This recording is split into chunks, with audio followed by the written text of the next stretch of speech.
Good morning. I'm Lynn, and welcome to a super cold, blustery day at Ewetopia Farms. It was supposed to be warmer today, but the wind is so much stronger, it's brutally cold. So let's go inside and see what's happening in here today. Luckily in here, the temperatures are pretty good. So everybody's doing well and looking good. Hi, buddy. Hi. How you doing? So these are the Suffolk lambs we let out yesterday, and it looks like every single one of them has to cluster on the box. They are a popular thing to have. Anyway, today we've got a special visitor coming over, so she should be here fairly shortly. And in the meantime, we'll get on with chores. This is Ashley from Misfits Farmstead.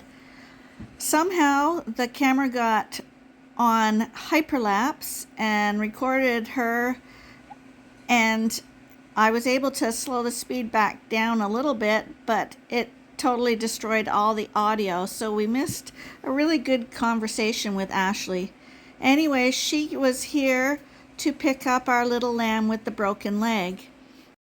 So we're hoping our little guy is going to go on to have a much happier and better life at her farm.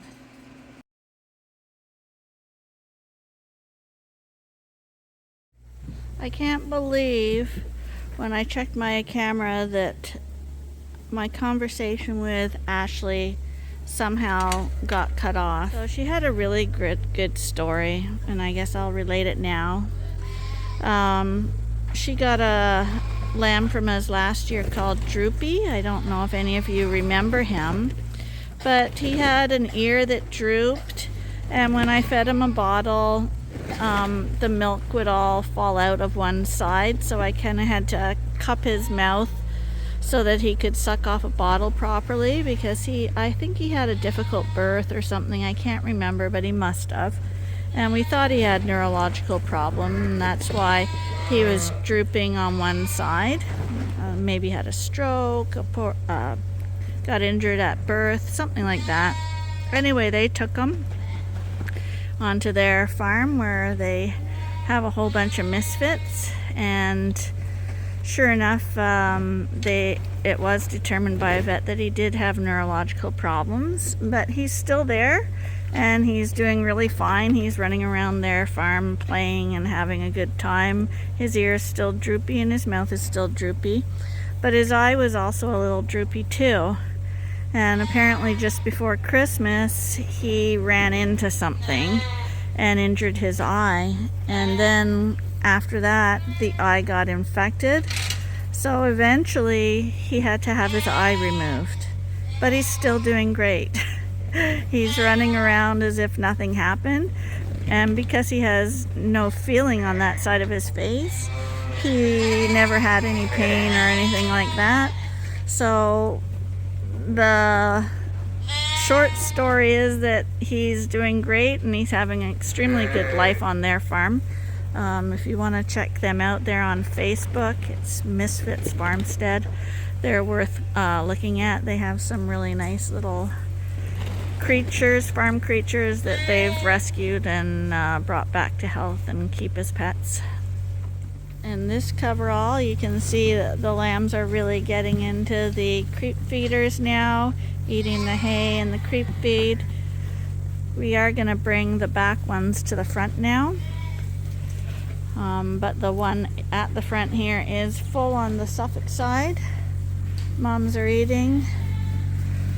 But also, if you look on the Dorset side here,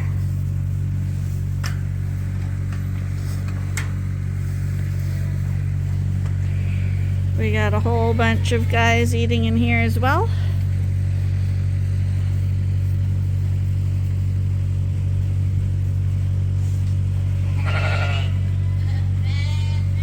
So they're well on their way at this age. Hi. Hi.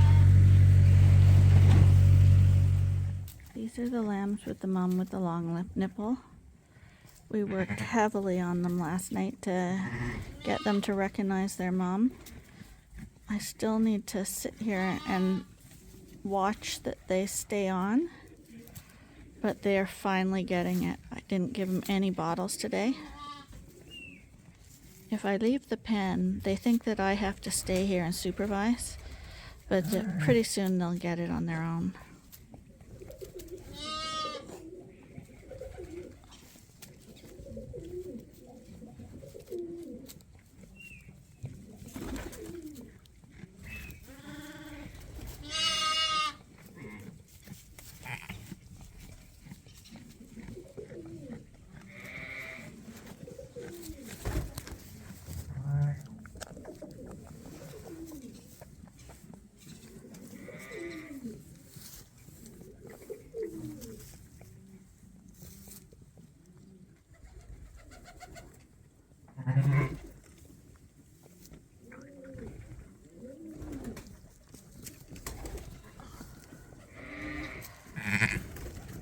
But they're so excited to have discovered this that they are kind of frantic and wobble around a lot, but Mom is extremely tolerant because she wants them to nurse.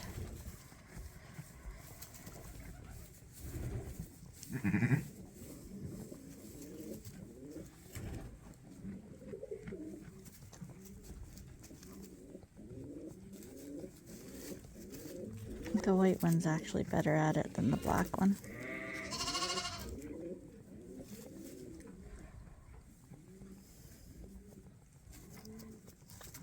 But when she gets a little less frantic, then she can suck better.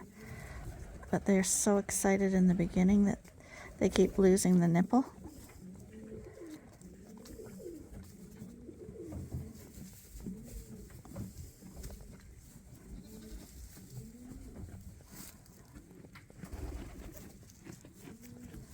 I just tag them right now too.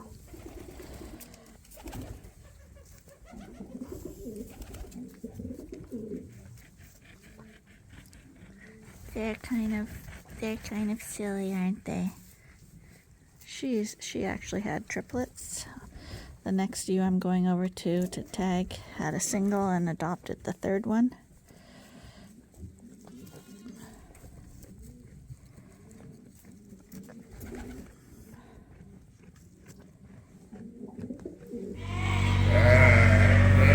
Right now we're setting up the new creep areas.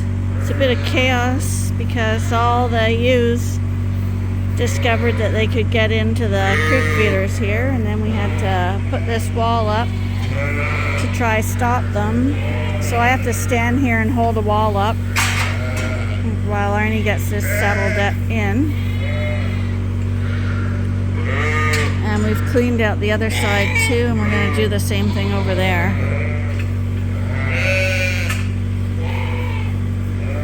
But when you do all this stuff, it means tearing it all down all your old stuff and putting everything new again.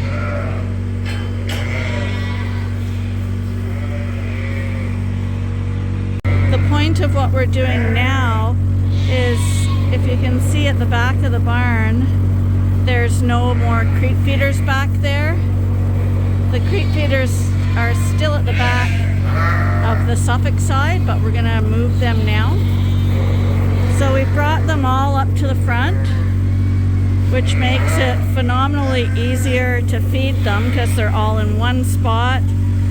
The grain bin's right here. We can get hay into them easily from the skid steer here and into these feeders. The reason we had a creep feeder at the back earlier is because we had the barn divided, if you recall, into groups, but now that the group is joined, all the lambs can come into the creep area here and eat in privacy, not only from the creep feeders here, but also from the main feeder.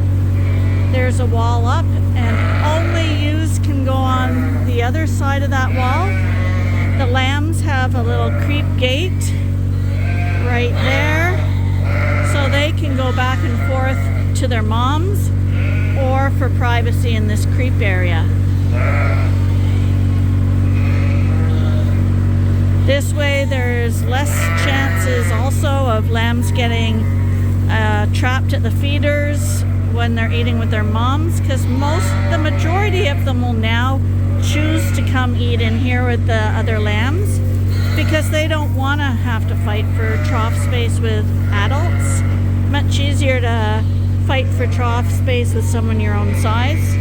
So once they all understand it's over here, you'll see the results and why we like how this setup works. It's also much easier for putting bedding in because the skid steer will fit right down this alleyway and we can drop it right over the fence into the feeder there. Not into the feeder, into the pen. Now, in the Dorset pen, Arnie had a big problem because he didn't block off the feeders. So when he brought the creep feeders back from the back, all the ewes in the barn charged for the creep feeder, and once their head was in the trough, it was quite an ordeal to get them out of there. So this time around, he's blocking all these feeders so that the ewes can't get their greedy muzzles in there, because it's all about grain with sheep. This is really quite an ordeal because, as you see, as soon as you open an area, they think there's something exciting going on in here. And you can't move them. You can push them and do whatever you want. If you wanted to deworm them, give them their shots, you couldn't catch them for the life of you. But when you want to do this kind of thing, it's crazy. So we've taken down all the gates around the creep feeder at the back. And now Arnie's got to drive the skid steer back there and somehow get those creep feeders up here. See, this is how guys and girls are different.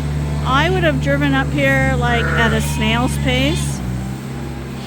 He drives out here way too fast.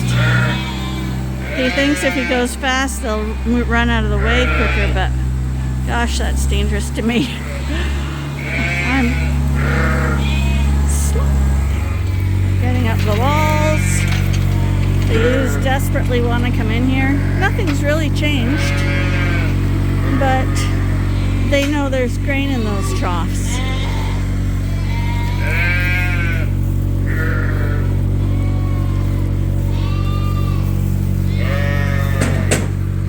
So you see there's a creep gate here. Lambs can get through, the ewes cannot.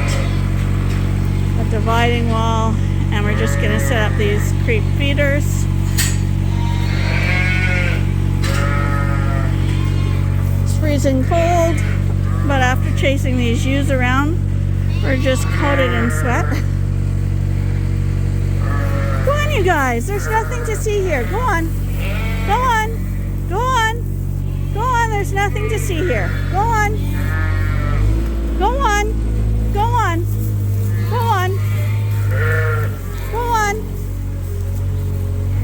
Get out, come on, there's nothing here. Nothing worth it.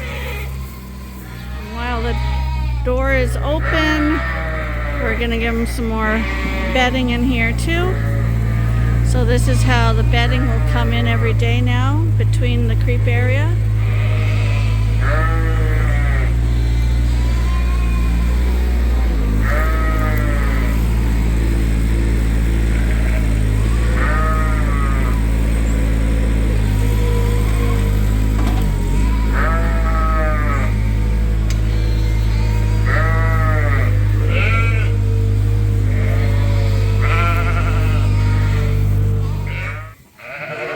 Okay, so now the ewes are paying more attention to the rolled out straw than to trying to get into a new creep area. But this will free up the time for all the lambs to come in here and see what's going on.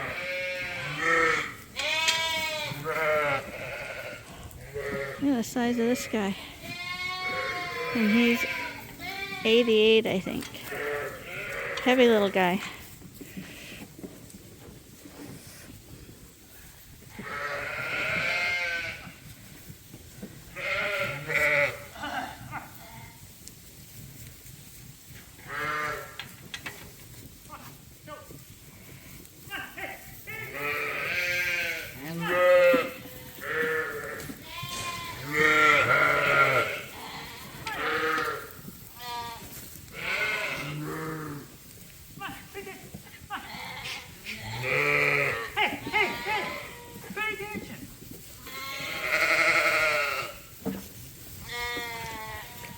It is kind of amazing that if you wanted to catch one of these sheep, you could never catch her.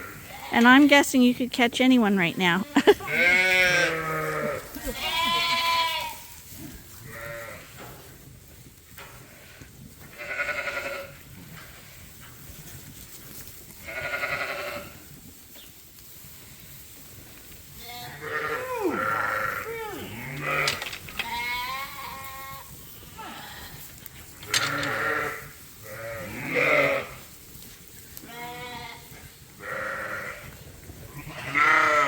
Actually, it looks like 86 is on his back, not 88. Hi, boys. The boys are all here because they hear the feed being dished out in the barn, so they're waiting for their turn. Hi, boys.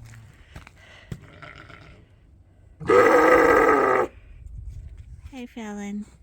You're beautiful.